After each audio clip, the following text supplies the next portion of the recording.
funniest one many years ago was when somebody came in with an elephant ear over their arm and said, "Can you make me a pair of shoes?" What's the advantage of elephant skin? Tough. Is it really? Oh, very tough, yes. So it's not a bad thing to use? You can only use the ear or the trunk.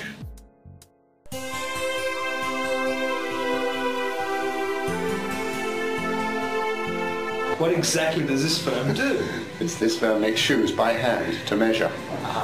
Spoke. I'm always asked what's so special about it. Compared to a ready-made shoe, it's different as from chalk and cheese. If you can't get shoes that fit you properly, if they're made by hand to measure, chances are they will.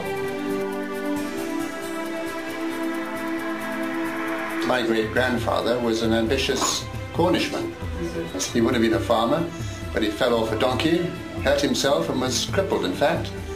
And so he was apprenticed to the local bootmaker down in Cornwall. In those days, every little village had its local cobbler or shoemaker.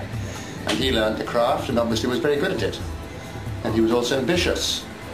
So he took his walking stick and walked to London. And in those days, it was most people went by boat if they came from Cornwall to London. Yes. But he had to struggle through the rough lanes and avoid the highwaymen and everything else and come to London to try and find a job. And we're told he came to this part of London, maybe, walked into one of the best bootmakers at the time, and in those days there were masses of bootmakers in London. And he went in to try and get a job, and the owner took one look at his country bumpkin and kicked him out. So he shook his fist at him and said, "I will come back and knock you for six." This is what we're told. And he then, as a matter of fact, went to Australia. He followed his brother because it was the time of the gold rush in Australia. Yes.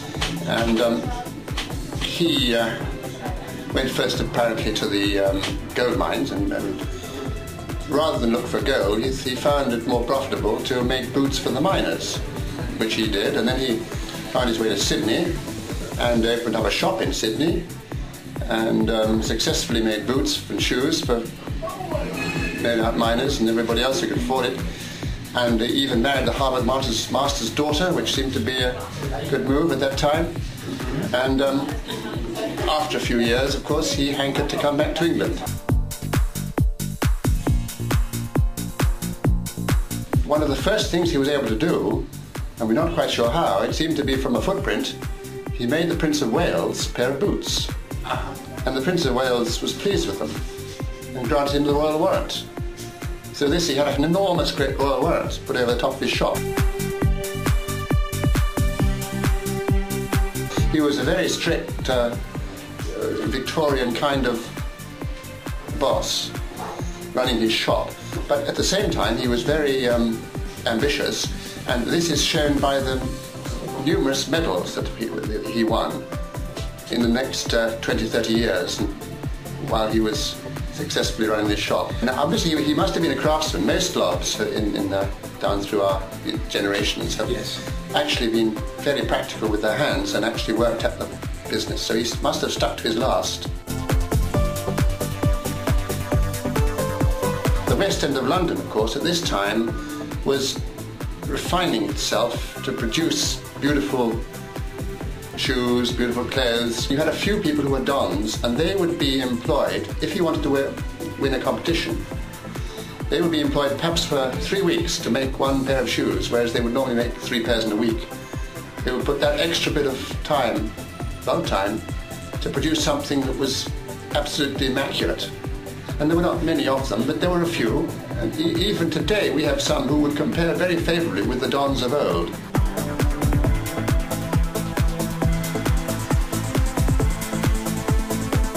When I first was coming near to joining the firm, they had a celebration for 3 members of the firm who had been with them for 60 years. 60 years? Yes. I went through this procedure that most Lobbs have done, which is to spend time with the craftsman. So I spent 3 months with the closer.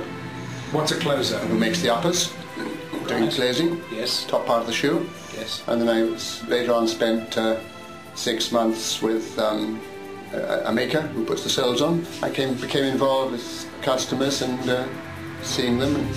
Did you actually make shoes yourself? Oh yes. Fortunately, and that's why we're carrying on, is because there are people who want to do the work. If there weren't, we would simply have to stop and think again. But there are people who actually like working with their hands, cutting leather, shaping it, and at the end of the day, producing something that they've made with their hands, which they're proud of. I've got two sons working with me, and they already take a very keen interest in the craft side of the work. They're both working in making lasts and working with leather and doing that kind of work, which is what I've done most of my life.